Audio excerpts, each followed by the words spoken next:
والشمس وضحاها والقمر إذا تلاها والنهار إذا جلاها والليل إذا يغشاها والسماء وما بناها والأرض وما طحاها ونفس وما سواها فألهمها فجورها وتقواها قد أفلح من زكاها وقد خاب من دساها كذبت ثمود بطغواها إذ انبعث أشقاها فقال لهم رسول الله ناقة الله وسقياها فكذبوه فعقروها فدمدم عليهم ربهم بذنبهم فسواها ولا يخاف عقباها. الله أكبر.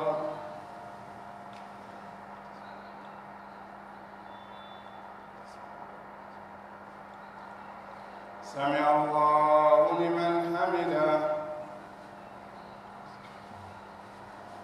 الله أكبر.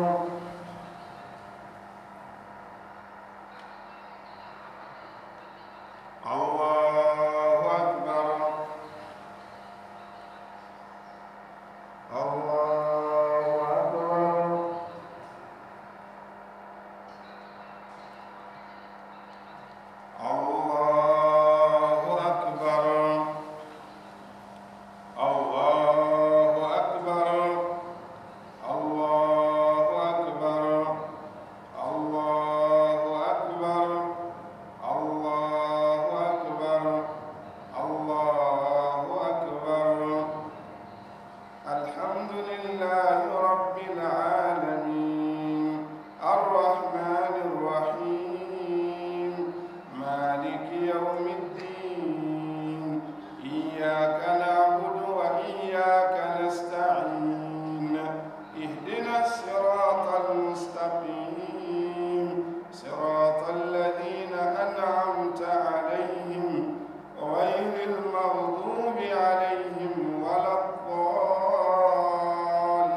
أكبر.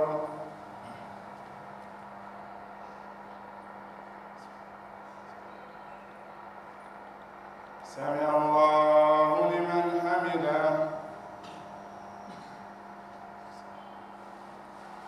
الله أكبر.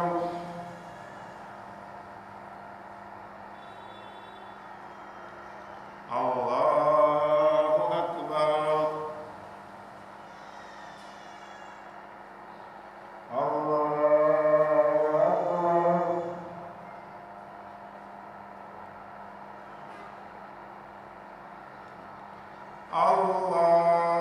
أكبر.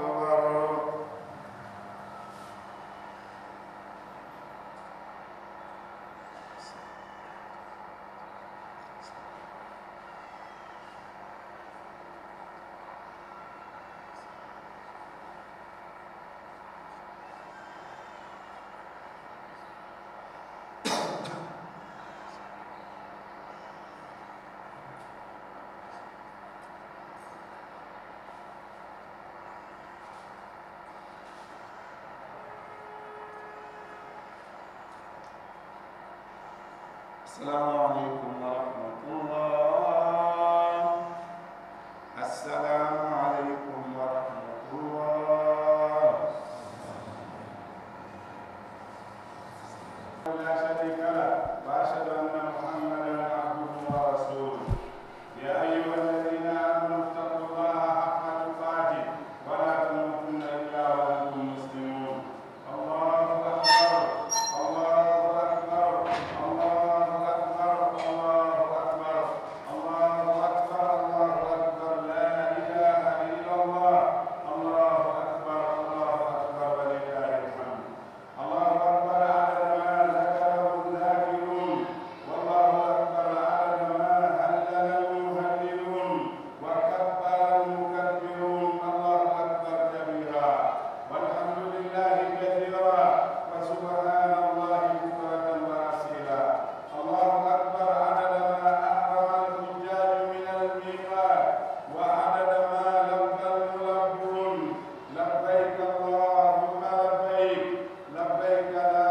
شريك لك لبيك إن الحمد والنعمة لك والملك لا شريك لك عدد ما لبى الملبون وزيد في الحسنات الله أكبر عدد ما دخل الحجاج مكة ومنى ومزدلفة وعرفات الله أكبر عدد ما طاف الطائفون بالبيت الحرام وعزموا الحرمات الله أكبر عدد من سعى بين الصفا والمروة من المرات والله أكبر عدد من حلقوا الرؤوس تعظيما لرب البريات الله أكبر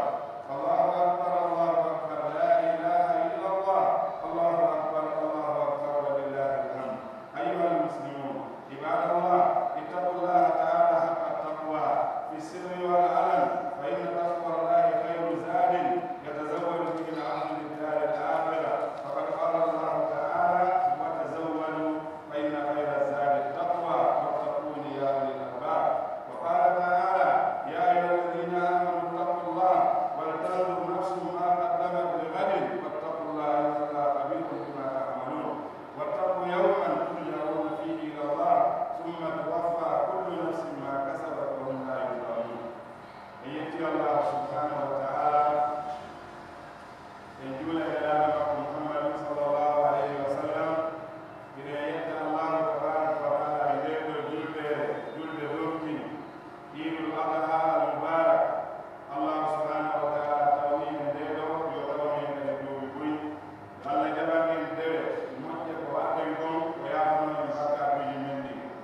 وجبان حجيا وكل حج مكة وجبان يمكن كالد ويولي مغور مسيب جلد تدبه إذا وسيء ولا وسيء وقل الله تبارك وتعالى كافيه كسودي وبدون كل مبدئ يوم فوق يوم ويا الله وقل الله تبارك وتعالى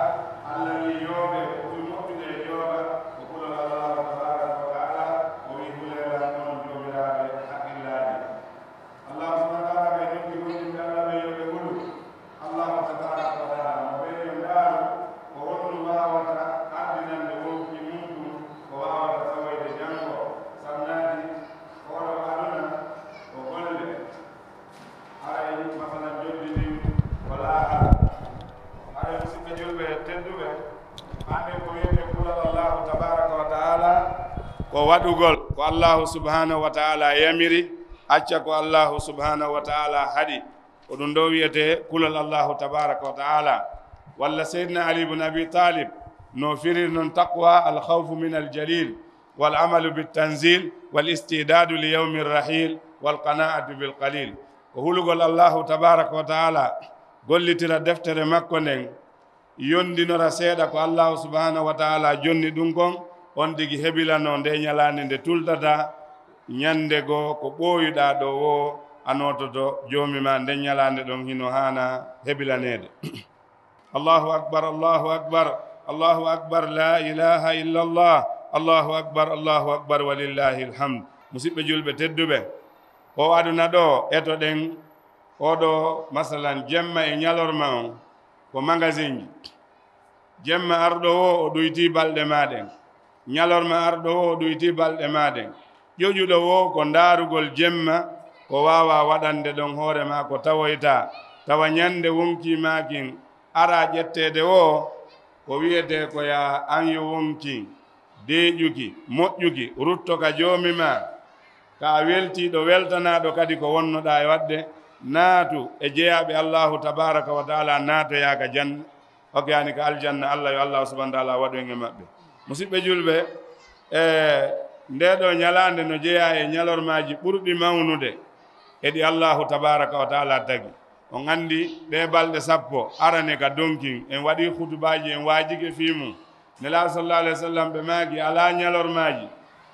gollugol ko moƴƴi no ɓura yiɗede ka Allah ha hewti waɗugol ko moƴƴi e ɗeɗo balɗe sappo arane ka donki nela sallallahu alaihi wasallam sahabaɓe landi ene hay waɗugol jihadi fi sabilillah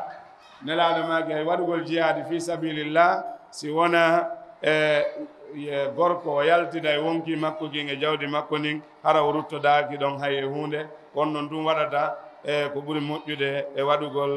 ko moƴƴi e ɗeɗo balɗe sappo arane ko ɗum waɗi nela sa sallam kadi ɓe maaki ko ɓuri mawnude e ñalormaji ɗin ka Allah ko hande ñande julde donkin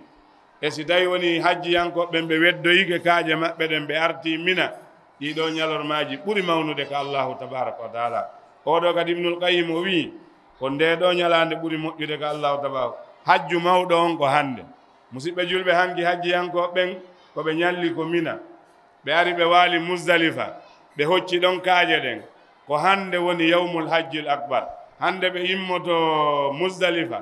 ɓe yaha mina ɓe weddo jamratul aqaba jeɗɗi hayre fof allahu akbar allahu akbar ɓe immo ɗon ɓe ara ɓe fembo ɓe immo ɓe ara ɓe hirsa maslan hadiyuji maɓɓe ɗi wonande waɗɗo hajju tamattu kañum may qiran ɓe immo kadi mina ɓe ara makka ɓe wango suudu kaaba ndun maslan tawaful ifada ɓe yaha ɓawoyani maqami ibrahima ɓe juula darɗe ɗiɗi ɓe immo ɗon ɓe yaha ɓe doga hakkunde ɗon oke yani safa e marwa ɓe rutto noon kadi mina ko gollete hannde kon golletake e ñalande hay wotere musidɓe julɓe tedduɓe ko ɗum waɗi nde ɗo ñalande ko ñalande mawnde enen kadi inchallah sen iwi ka juldere ɗo joni ka julɗen ɗo en gayni hutba on yahen hetten layyaji men ɗi yo allah subhanahu wa taala jaɓan en musidɓe julɓe tedduɓe haray oke nde ɗo juldere no nelaɗo sallllahu alayhi wa sallam makiri noon yawmu arafa wa yawmu nahri wa ayyamu tashriq iduna ahli l'islam wa hiya ayyamu aklin wa shurbin nelaɗo maki ñande arafa e ñande julde donkin ɗo e balɗe tati ɓaawo hande nelaɗo maki ɗiɗo woni feetji men ɗin enen yimɓe julɓe ɓen ko ɗe ɗo woni juldeje men ɗen ko ɗum waɗi hikka allahu subhanahu wa taala oke hawtidira ni en hutubaji tati ɗum ko nemano yo allah tawnu en ndi fof musidɓe men dariɓe arafa ɓen ka masjidu namira hanki on yi hutba arafa on aduna allah on fof waɗana on hutba ɗon o waɗa tarjama e langueji buy hande ni hiɗen ka yiiɗi ɗo hiɗen wadde hutba inchallah sen hooti joni en hettoyi layyaji men ɗin si fana on yoni kadi inchallah en aroya e ɓangingol ɗum ɗon juuluɗo ɗo masalan iidi on wo juma waɗɗaki mo hande kono noon o juulay fana darɗe nayyi hande jumaje ɗen fof noddintake fana si wona jaami uje ɗen ko juma tun noddinante hande jakkaji ɗin fof ka fana nayo uddite hande kala arɗo ɗo juuli nelaɗo sallallahu alayhi wa sallam maaki kala arɗo juulide e amen ɗo allahu subahana taala oke hawtidira ni on juldeje ɗiɗi iidije ɗiɗi kala arɗo juuli oɗo iidi o newnanama hande juma on himo wawi fowdade so juulani juma hande o ala bakkat kono nelaɗo maaki fa inna mujammi'un minen noon men aray men juula juma o kono noon an kadi andu si a arali juma notiɗa a juulay darɗe nayyi joni noon ɓay fof e mum ɓe juula min ɗo ko ɓuranimmi ko ardugol juula kadi oɗo juma heɓa iidije ɗiɗi oɗo hutba ɗo joni e hutba on arowo ka juma haray wakkilo ɗen ɗi fof ko moƴƴere allahu subhanahu wa taala masalan oke okku en moƴƴere ko woni e mum kon musidɓe julɓe tedduɓe nelaɗo maaki ɗiɗo ko ñalormaji ñamugol kañumma e yarugol e kañumma e jantagol inde allahu tabaraka wa taala nam nelaɗo maaki haray kadi hande ala ko goɗɗo gollata e golle ɓuraɗe yiɗede ko allahu subahana taala ha hewti hettugol layya hibba ƴiƴam wono ɓe ko hajjuto kadi ɗo gandi ko hande ɓe fuɗɗoto hirsugol haray musidɓe julɓe tedduɓe wa hadihi l adahi sunnatu abina ibrahima alayhi ssalam waqtida'an bi nabiyina muhammadin sallallahu alayhi wa sallam wa innaha la sunnatun muakkada yukrahu liman qadara alayha an yatrukaha en andi ɗiɗo layyaji ko sunna baba men ibrahima alayhi ssalam e ñentingol nelaɗo sallallahu alayhi wa sallam ko sunna tentinaɗo hino añana mo allah yaajinani hiɗa wawi hettude layya wudda saloɗa sodude layya hetta ɗum ɗo ko hunde añande on tigi noon heɓata bakkaɗo ɓay wiyama ko sunna mo akkada kono nelaɗo no maaki kala mo allah okki yaajende tawaɗa wawi hettude layya saliɗa hettude layya nelaɗo ma kamen juulata yiidi ɗon da ɓatta ɗon hangen guddan maɗa yewto waɗa ɓatta men ɗum fe andi ɗum ɗon ko sérieux wonin noon ko kambawol noon kala mo allah wawni yo hettu layya ko baraji buy woni toon allahu akbar allahu akbar allahu akbar la ilaha illallah allahu akbar walillahi alhamd musidɓe julɓe tedduɓe anden ko allahu subahana taala tagiri en ko tawhid halaqana allahu tabaraka wa taala min ajli tawhid wa qala wa ma halaqtu ljinna wal insa illa liyabudun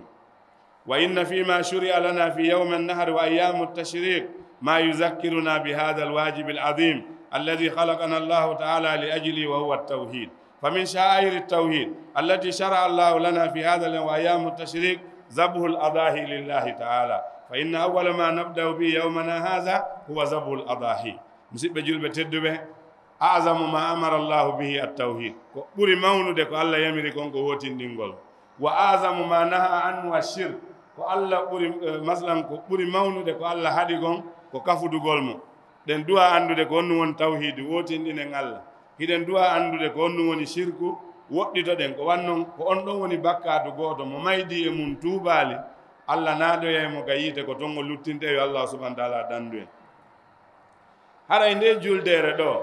e ɗe balɗe tati aroje ɓawo mum hino andintina en oɗo wotinɗingol Allahu tabaraka wa taala. gila o takbir Allahu akbar Allahu akbar Allahu akbar Allah ɓuri mawnude, Allahu akbar min kulli kabir, ɗum ko tawhid. la ilaha illallah ɗum kadi ko kalimatu tawhid. walillahi alhamd ɗum kadi ko tawhid.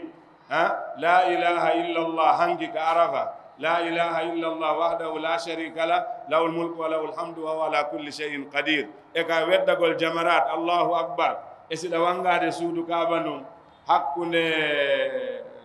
مثلا ركن اليماني حجر الأسود ربنا آتنا في الدنيا حسنة وفي الآخرة حسنة وقنا عذاب النار إن الصفا والمروة من شعائر الله دون دو فوب andintina en fi oɗo tawhid musidɓe julɓe tedduɓe ko ɗum waɗi ɗe kirse ɗo na wallingol dammol gol ɗum hirsa hutta ƴakkate o ene hirsugol ko dewal kombo hirsande ko Allahu tabaraka wa taala. en hirsanta qabru en hirsanta jalan ɗum ko shirk, ɗum kay no duwa anditede. te kadi hiɗen andi lasli oɗo sunna ka raɓɓindingol ko Allah subhanahu wa taala yamiri fa salli li rabbika wanhar. annabi ibrahima alayhi salam wattakhadha Allahu ibrahima khalila, nde Allah subhanahu wa taala jogitino annabi ibrahima jaatigi o yehi ha o nawi o heɓali ɓiɗɗo, Allah hokkorimo ɓiɗɗo annabi ismail ka o yawno ha o jandi hewti ka baaba waɗata yakar tan ƴinare e ɓiɗɗo mum ɗon. Allah wimo ibrahima hirsu ɓiɗɗo ma o wimo ya bunayya inni ara fil manami anni adbahuka fanzur maza tara. e ɓiɗɗo am mi Allah hollilan ka ɗoygol miɗo hirsuma kon nu wiɗa o wi ya abati fa alma tu'mar satajiduni inchallahu min assabirin. o wi baaba waɗu ko yamiraɗa kon min ismail a tawaylan koye muññiɓe ɓen ka raɓɓindingol ko jarrabuye addi ɗum ɗo na hirsugol ɗum ƴakkate on. ɗen duwa andudude on qissa imamu ɓen andintina jama o. annabi ibrahima jaɓi hirsugol ɓiɗɗo mum on, ismaila jaɓi hirsede, hajara kadi ɓeygu on nene on jaɓi yo ɓiɗɗo mum on hirsa. kono mo jaɓi yamirore Allah ɗoftige, est ce que Allah jaɓi ɓiɗɗo on hirsa? aljawabu la. nde annabi ibrahima ƴettuno ɓiɗɗo mum on hippimo laggi laɓi kin ƴetti o ari dasugol kanko ko ɓiɗɗo makko on goy ka ɓernde makko o anni te ko ɓiɗɗo makko on kanko o hirsi. kono Allah subhanahu wa taala nuli malaikajo on jippini ngi sakari balil annabi ismaila sorta ndi sakari balil ɗo wallina o daasi laɓi kin ɓay o ndaaroyi o sikki ko ɓiɗɗo makko on o hirsi tawi ko ngil ɗo sakari balil. annabi ibrahima kana umma